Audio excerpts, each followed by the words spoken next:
The Galactic Concord had kept peace for 11,000 years.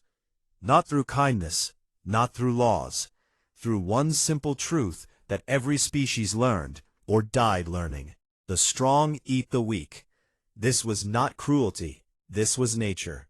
The universe sorted itself into predators and prey, and every civilization found its place in that order. The Concord simply made it official, clean, organized. At the top of this order sat the Vthrani. They were old, older than most stars in the inner rim.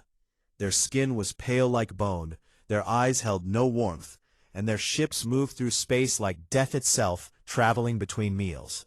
They did not negotiate. They did not explain. When they decided a species had something worth taking, they came with their white armadas, and they harvested. Resources, labor, sometimes the species themselves. No one had challenged the Vthrani in 6,000 years. No one was foolish enough to try. The Kthora were young. They had discovered space travel only 300 years ago. Their bodies glowed with soft bioluminescent light, blues and greens and purples that shifted with their emotions. They spoke in musical frequencies, their language more song than speech. They had built beautiful cities on their ocean world. They had created art that made other species weep. They had also made the mistake of existing on a planet rich with minerals the Vthrani wanted. The message came on a cold morning. Every screen on every Kthora world displayed the same words, translated into their harmonic language with mechanical precision. You have been selected for harvest. Resistance will increase suffering. Prepare your population for processing. The Vthrani Concord thanks you for your contribution. That was all. No demands, no timeline, no chance to bargain. The Kthora government contacted every species they had treaties with, every friend, every trading partner. The responses came back the same way, flavored with different levels of pity. We cannot help you. The Vthrani are too strong. We are sorry. One ally, a reptilian species called the Vorn, sent a private message to the Kthora High Council. It contained no words of comfort, only coordinates. Coordinates to their moon, and a warning. There is something buried there, something old. We do not know what it does, but the Concord fears it.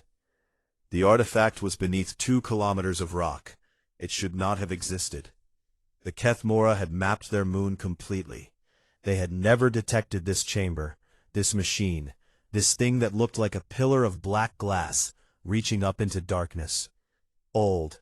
The thing was old in ways that made their instruments give impossible readings. Around its base, inscriptions circled in 100 languages. Most were dead. Some were not. The Kthora linguists worked for 3 days without sleep, and what they found made their lights flicker with fear. The inscriptions were warnings and instructions. Transmit only in extinction-level emergency. The inheritors will hear. The inheritors will come. Do not use unless all other options are exhausted. One language, the newest, added perhaps 1,000 years after the others, contained a note from the Concord itself. Species classification, apex predator, status, quarantined, homeworld, Sol 3. Do not contact, do not approach, do not wake. The Kthora High Council debated for 2 days. Some argued the warning was clear. Whatever these inheritors were, the Concord feared them enough to lock them away. Perhaps they were worse than the Vthrani. Perhaps they would consume the Kthora faster, more completely. The Vthrani would harvest them either way. At least this was a chance. A small one. A mad one. But a chance. In the end, a council member named Velith, who had 3 children and a partner waiting at home, spoke the words that decided everything. We will die if we do nothing. We may die if we do this. But our children will know we tried. They activated the beacon. The signal went out. It traveled through space at speeds that should have been impossible, bending around stars, slipping through dimensions the Kthora did not have names for. It reached the edge of known space in an hour. It reached beyond in 2. And then it stopped. At a small yellow star, unremarkable in every way. Third planet from the sun. A quarantine boundary surrounded it, warnings in 1,000 languages, automated defense stations that had not fired in millennia. The signal passed through all of it. Somewhere on that blue and green world, in a building that did not appear on any official record, a screen lit up for the first time in 9,000 years. A man with gray hair and tired eyes read the message. He made a phone call. That phone call led to another, then a chain of conversations in bunkers and boardrooms and places that existed between the lines of history. 12 hours later, a ship left Earth orbit. It was not pretty. It was not elegant. It looked like something built by creatures who did not care about beauty, only function. Scars marked its hull. Its engines burned with light that seemed almost angry. 3 days after the beacon activated, the ship exited a wormhole at the edge of Kthora space. The Kthora defense grid detected it immediately. Alarms screamed across military channels. Weapons locked on the ugly, brutal shape of the vessel. Then it transmitted. The message was in a language so old, the translation systems needed 11 minutes to decode it. When the words finally appeared on Kthora screens, the entire High Council went silent. 4 words. We heard you. Coming. No threats, no demands, no explanation. Just a promise. Velith stared at the message, her bioluminescent skin flickering between hope and terror. She did not know what she had summoned. She did not know if salvation and destruction were the same thing, wearing different faces. But she knew one thing with absolute certainty. Something had woken up, and it was coming. News of the transmission spread through the Concord like poison in blood. The Vthrani did not panic. They were not built for panic, but they moved faster. Their harvest fleet, scheduled to arrive in 40 cycles, would now arrive in 7. Whatever the inheritors were, whatever they had been before the quarantine, the Vthrani would finish their business before it mattered. Across the Concord, diplomats flooded Kthora communication channels with warnings. You have made a terrible mistake. You have summoned something worse than us. Surrender now. We will be merciful. The inheritors will not. The Kthora government broke into factions. Half wanted to surrender, accept the harvest, hope for mercy that had never been given before. The other half wanted to wait, to see what they had called. While they argued, more ships arrived. Not a fleet, not an armada, 12 vessels, battered, mismatched. Different sizes, different designs, all of them carrying the same scars of use and age and violence. The largest was a carrier with words painted on its hull in a language the Kthora could not read. Rorke's Drift. The Concord's historical archives flagged those words automatically. A single entry, 9,000 years old. Last stand. Victory against overwhelming odds. Engagement not recommended. The human commander requested a meeting with the Kthora High Council. Her name was Admiral Yuna Okonkwo. She arrived alone, without guards, without weapons visible. She was small by galactic standards. Her skin was dark brown, her hair cut short, her uniform simple and worn. Around her eyes were lines that seemed to come from smiling. 100 Kthora officials watched this creature, this thing from a quarantined world, walk to the speaking platform like she belonged there. She looked up at them. Which one of you called? Her voice was calm, curious, like she was asking about the weather. Velith stepped forward. I activated the beacon. The human nodded. Good. Took guts. She looked around the chamber. Now, who's hurting you? The council members exchanged glances. Velith explained. The Vthrani, the harvest, the timeline. 7 days until 400 warships arrived to strip their world of everything valuable. Admiral Okonkwo listened. Her face did not change. Her biometric readings, which the Kthora security systems monitored constantly, showed no spike in fear, no surge of stress hormones, nothing that indicated she understood the danger she was in. The analysts flagged this as a sensor malfunction. When Velith finished, The admiral was quiet for a moment. "Vthrani," she said, like she was tasting the word. "We've got files on them. Old files." She smiled. It did not reach her eyes. "We'll handle it." A council member named Toreth spoke up. "You have 12 ships, they have 400. I can count. You will die." Admiral Okonkwo tilted her head. "Maybe. Probably. But that's not really the point, is it?" The Concord sent an observer. His name was Kyothas, a Vthrani subcommander with 300 years of service and 47 successful harvests to his name. His assignment was simple: watch the humans die, record the details, bring back useful intelligence. What he witnessed instead did not fit into any category he understood. The humans did not build defenses, they did not fortify positions. They did not prepare for a siege. They taught. In the 7 days before the Vthrani fleet arrived, the humans spread across Kthora space like seeds. They went to military bases and taught combat medicine. They went to civilian centers and taught evacuation procedures. They went to schools and taught something they called resilience training.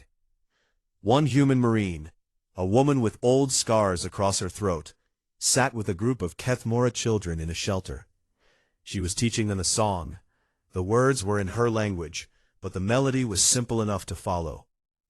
A child interrupted. His lights flickered with colors Kyothas did not recognize.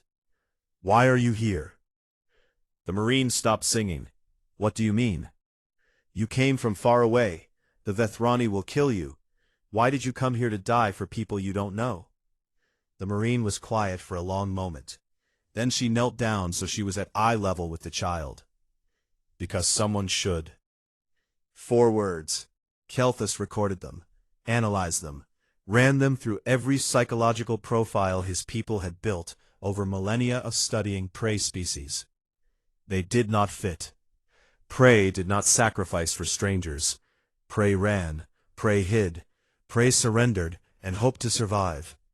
Prey did not travel across the galaxy to die for a species they had never met. He transmitted his report to the fleet. "The humans are insane. They believe they can win. They are teaching the Kthora to fight. They are teaching them to hope. This is not rational behavior. This is not survival instinct. I do not understand what we are facing." The response came from Archon Selavet himself, commander of the Harvest Fleet. "They are prey. They will die like prey. Continue observation." Kyothas watched the humans for 6 more days. He watched them work without sleep.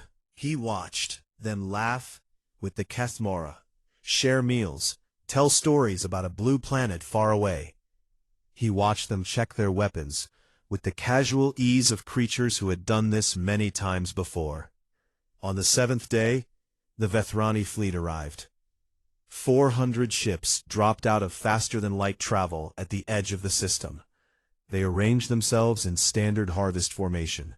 A wall of death, elegant and unstoppable. Admiral Okonkwo stood on the bridge of Rourke's Drift. She looked at the tactical display. 400 against 12. The math was simple. She opened a channel. "Vthrani fleet, this system is under Earth's protection. Leave now, or we will interpret your presence as an act of war against humanity." Archon Selavet had consumed 32 species in his long career. He had never received a threat from prey before. He did not respond. He ordered the attack. Admiral Okonkwo closed the channel. She looked at her crew, tired humans who had traveled too far, fought too long, and knew exactly what was about to happen. She smiled. A real one this time. Let's show them what monsters look like. In the first hour, the Vthrani lost 60 ships. Not to the human fleet. The 12 battered vessels held position near the Kthora homeworld, and did not fire. They waited. They watched. The Vthrani died to ghosts. Mines. Thousands of them. Hidden in asteroid fields, buried in debris, floating silent and cold in the spaces between planets. The humans had seeded the entire system during their 7 days of teaching. The Kthora had thought the small devices were agricultural drones. They were not. Each mine carried enough explosive force to crack a Vthrani cruiser in half. They waited until ships passed, then activated and struck from behind, from below, from angles that made no tactical sense. The Vthrani had fought wars for millennia. They knew every strategy, every formation, every trick that prey species had ever attempted. They had never faced mines that thought for themselves, that communicated with each other, that chose their targets based on which deaths would cause the most confusion. Archon Seliveth ordered his fleet to slow, to scan, to proceed with caution. The second hour cost him 40 more ships. In the third hour, the humans revealed their true doctrine, a doctrine the Concord had no name for, a philosophy of war that made no sense to species who fought to win. The humans did not fight to win, they fought to cost. Their 12 ships moved through the Vthrani formation like wolves among cattle. They did not target weapons platforms or engine arrays or the things that made military sense. They targeted commanders, communication arrays, the specific vessels carrying the war's planners. Assassination as battle strategy. A Vthrani admiral died when a human torpedo punched through his flagship's bridge. His replacement lasted 8 minutes before a second torpedo found her. The third commander refused to broadcast his location at all, which meant his fleet could not coordinate. The Vthrani had never experienced this. They killed prey. The strong consumed the weak. This was the natural order. But prey was not supposed to make it expensive. Prey was not supposed to look at overwhelming force and decide that the only acceptable response was spite. The sixth hour broke something in both fleets. The Rorke's drift was crippled. 3 Vthrani destroyers had focused their fire until the carrier's engines failed. Its weapons went dark. Its hull began to vent atmosphere in a dozen places. Admiral Okonkwo ordered the evacuation. Escape pods launched. Shuttles fled toward the Kthora homeworld. The crew abandoned their dying ship with the practiced efficiency of people who had done this before, who had always known this moment would come. Okonkwo stayed. The bridge was quiet. Emergency lights painted everything red. Most of her officers were gone. The ones who remained were too injured to move. She sat in her command chair and opened a channel to the Vthrani flagship. Seliveth, I know you're listening. A pause. Then his voice, cold and curious. You are dying, human. Your ship is finished. Your fleet is broken. This is the end your kind deserves. Maybe. Okonkwo's hands moved across her console. The Rorke's drift groaned around her, metal screaming as the ship began to turn. But I've got enough engine power left for one last trip. She aimed her dying carrier at the Vthrani flagship. You want it, monsters? Compliments of Earth. The collision registered on sensors across the system. The Rorke's drift struck the flagship's engine core at full speed. The explosion consumed both ships in a flower of white fire that burned for 7 seconds and then went dark. Archon Seliveth died without understanding what had killed him. His last thought was a question. Why would prey choose to die instead of surrender? He never found the answer. The 9th hour ended with Vthrani victory. 212 ships survived. The human fleet was gone. 3 vessels destroyed. 9 too damaged to fight. Their crews evacuated to Kthora shelters. The Vthrani had orbital superiority. They could begin the harvest whenever they chose. But something was wrong. The surviving commanders gathered in a virtual conference. They had lost nearly half their fleet. They had lost their Archon.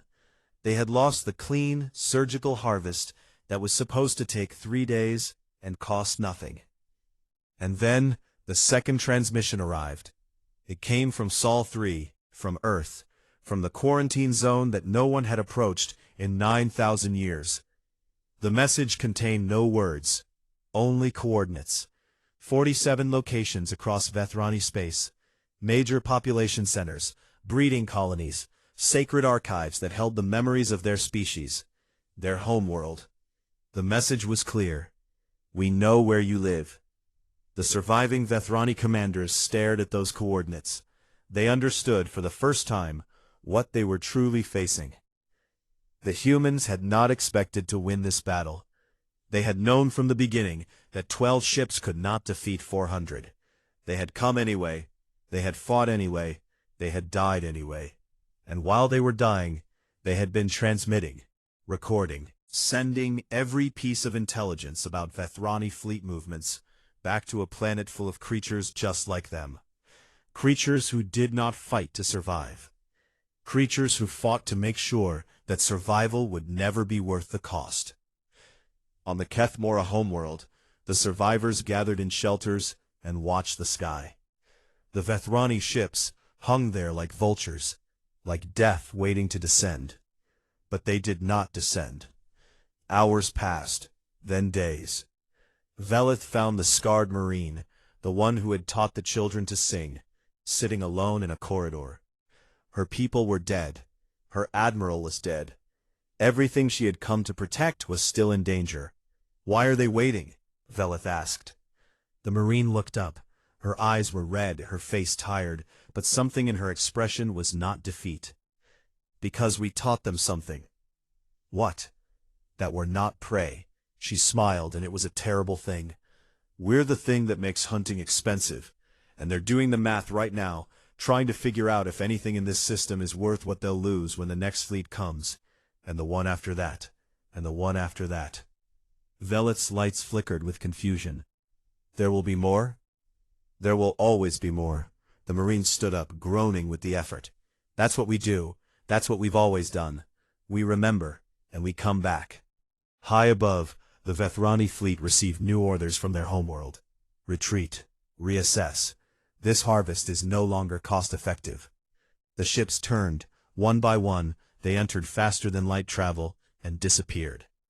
The Kthora looked up at the empty sky and did not understand what had just happened. But they knew one thing. The monsters of Earth had kept their promise. In 11,000 years, they had never left a harvest incomplete. They had never turned away from prey. They had never calculated the cost of conquest and decided it was too high. Until now. The surviving fleet returned to Vthrani space, carrying news that spread like a disease. The inheritors were real. The quarantine had failed. And something had changed in the mathematics of predation. Archon Thyella inherited the command that Selaveth had lost. She was younger than him by 3 centuries, colder by reputation, and smart enough to understand what the battle reports actually meant. The humans had not won. They had lost every military objective. Their fleet was destroyed. Their admiral was dead. By every measure the Concord used, the Vthrani had achieved victory. But victory was supposed to be profitable. Thyella ran the numbers. Ships lost. Commanders killed. Intelligence compromised. 47 Vthrani locations, now known to a species that had proven it did not fear death. The harvest of one small ocean world would have brought resources worth perhaps a century of Vthrani development. The cost of that harvest, the real cost, including future retaliation, was incalculable. This was not warfare as the Concord understood it. This was spite as a military doctrine. This was grudge elevated to strategy. The humans did not fight for territory or resources or survival. They fought to make fighting them a losing proposition, no matter the outcome. Thyella did something that had never been done in Vthrani history. She requested a negotiation. Earth sent a diplomat. His name was Samuel Achebe. He was 84 years old, walked with a cane carved from dark wood, and wore a simple suit that had been mended many times. His hair was white, his face lined with age, his movements slow and careful. The Vthrani who met him at the diplomatic station expected a warrior, something that would make sense in the framework of the Concord's 11,000 years of order. What they got was a tired old man who asked for tea. Archon Thyella met him in a chamber designed to intimidate. High ceilings, cold air. seats that forced smaller species to look up at their Vthrani hosts. HFY sat down, accepted his tea, and waited. Thyella studied him. His biometrics were unremarkable. Heart rate normal. Stress hormones low. No signs of fear or deception. He looked like what he appeared to be. An elderly human with bad knees and a preference for hot drinks. "You understand why we have called this meeting?" she said. "You want to make a deal." HFY sipped his tea. "The Kthora, in exchange for our return to quarantine. Everything goes back to normal. The Concord forgets this ever happened. That is the offer." "No." Thyella's pale features did not change, but something shifted in her posture. "You would refuse peace?"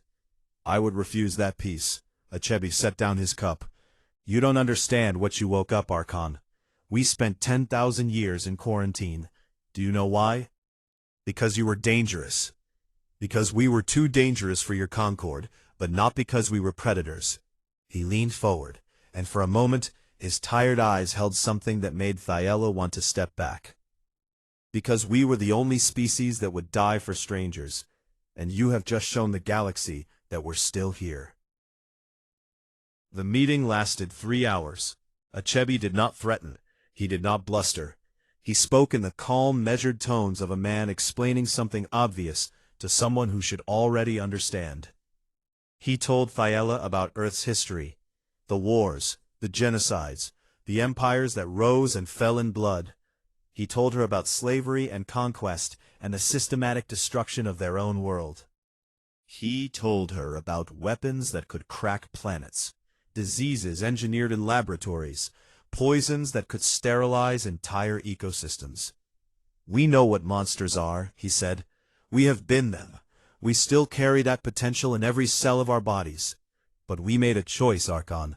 A long time ago, after we almost destroyed ourselves, we chose what kind of monsters we would be. And what kind is that? The kind that protects." Thyella was silent for a long moment. "This is not rational. Predators do not protect prey. The strong consume the weak. This is the natural order." "Natural?" HFY smiled, and it was not a kind expression. "You know what's natural? Stars exploding, asteroids striking planets, diseases wiping out entire species. Nature doesn't care about any of us, Archon. The universe is cold and empty, and it will watch all of us die without a single thought." He stood up, leaning on his cane. "We decided that if the universe wouldn't care, we would. Not because it was rational, not because it was profitable, because someone should." While HFY negotiated, something else was happening across the galaxy. The old beacons, dormant for 9,000 years, were waking up. Not because the Kthora had used theirs, because Earth had reactivated all of them, quietly. While everyone was watching the battle, human technicians had sent signals to every beacon in the network. Now those beacons were transmitting. 11 species received the same message in the same hour. Species that had been conquered, oppressed, harvested, or living in fear of becoming prey. Species that had given up hope so long ago, they had forgotten what it felt like. The message was simple. You are not alone. You are not forgotten. If you are in danger, call us. We will come. On a dozen worlds, in 100 languages, creatures who had never known protection looked up at the sky and wondered if it was true.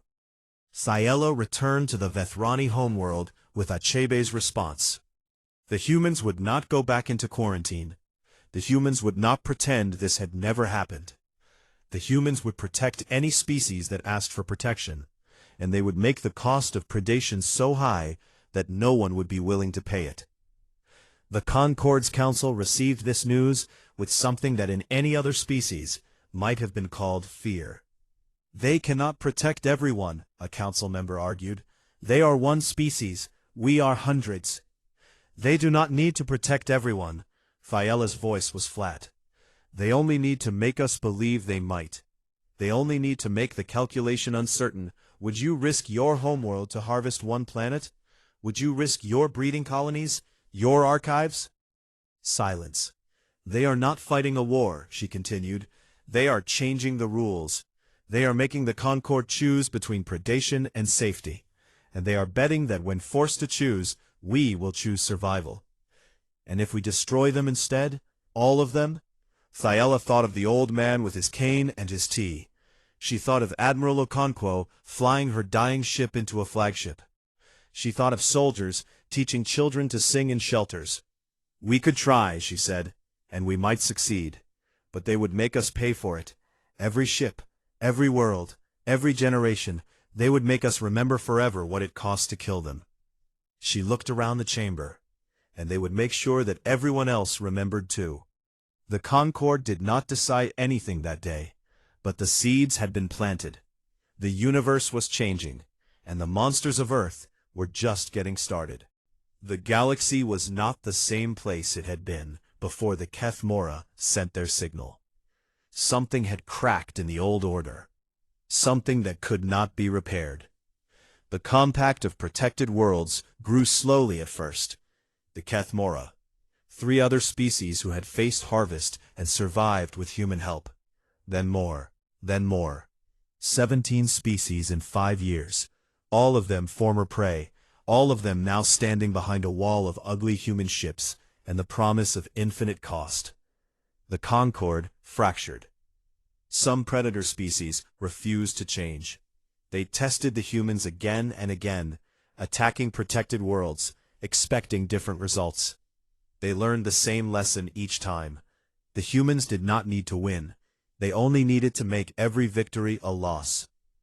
Other predator species, the smarter ones, the ones who understood math better than tradition, began to recalculate.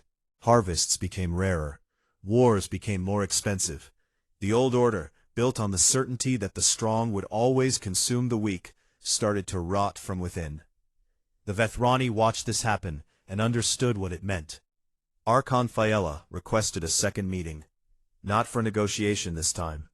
Earth agreed anyway. The meeting took place on neutral ground, a station built by neither side, floating in empty space between territories. Thyella came alone. The human ambassador came alone. Her name was Eshe. She was young by human standards, with dark skin and eyes that held no fear. She had been born on a Kthora refugee ship during the evacuation. She had been raised by 2 species, human parents who had adopted her, Kthora neighbors who had taught her their language. She was what the future looked like. Thyella studied her for a long moment. You are not what I expected. What did you expect? A warrior, someone who had killed my people. Eshe smiled. It was a strange expression, sad and warm at the same time. I've never killed anyone, Archon. I've never fired a weapon. I was raised to build things, not destroy them. Then, why are you here? Because you asked, because you have questions, because even monsters deserve answers. Thyella was quiet for a long time. When she spoke, her voice was different, softer, almost confused. Why? Your species gains nothing from this. You die for beings who cannot repay you. You bleed for worlds you will never see. You sacrifice your children for strangers. This is not predation. This is not survival. What are you? Eshe considered the question. You called us monsters, she said. The Concord used that word in our file. Apex predators. Too dangerous to live among civilized species. You were right. She stood and walked to the window. Stars scattered across the darkness like dust. But you misunderstood what kind of monster we are. Eshe pulled up a display. Earth's history. Not the pretty parts, the parts that made her people ashamed. Genocide, slavery, the systematic destruction of their own biosphere. Wars fought for nothing but pride. Weapons designed to make suffering as efficient as possible.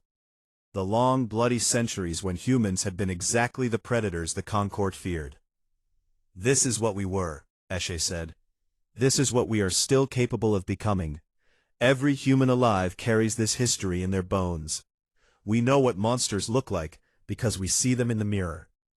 Thyella watched the images scroll past, mass graves, burning cities, children crying in rubble. Then how are you different now? We're not. Eshe turned to face her. We still have the capacity for this. We still feel the pull of it, the desire to dominate, to consume, to prove our strength by destroying others. That darkness never goes away. It's part of what we are. Then what changed? We decided. We looked into the void and we saw ourselves, not because it was our nature, not because it was easy, because someone had to. She walked back to her seat. We decided that if we had to be monsters, we would be the kind that protects. We would take all that violence, all that capacity for destruction, and we would point it at anyone who hurt the things we loved. Not for resources, not for territory, because someone should. Thyella was silent for a long time. When she spoke, her words came slowly, like she was tasting something unfamiliar. My people have consumed 32 species in my lifetime alone. We have harvested worlds beyond counting. We have never questioned this. It was the natural order. The strong eat the weak. And now I wonder. Thyella's pale eyes met Esh's. You have made predation expensive. You have made the cost of conquest uncertain. My people are calculating whether any harvest is worth the risk of human retaliation. That was the idea. But it is not enough. Thyella stood. Calculation can change. Fear fades. Someone will eventually decide the risk is acceptable. They will attack a protected world. They will test your resolve again. Yes. And you will fight again. And you will die again. And you will come back again, forever. Esha nodded. As long as it takes. That is not sustainable. For you or for us. What are you suggesting? Thyella hesitated. This was not a concept her people had words for. She had to build the sentence from parts that did not fit together. I am suggesting that the Vthrani stop. The treaty took 3 years to negotiate. It was not peace exactly. The Concord did not have a word for what it was. The humans called it a protection agreement.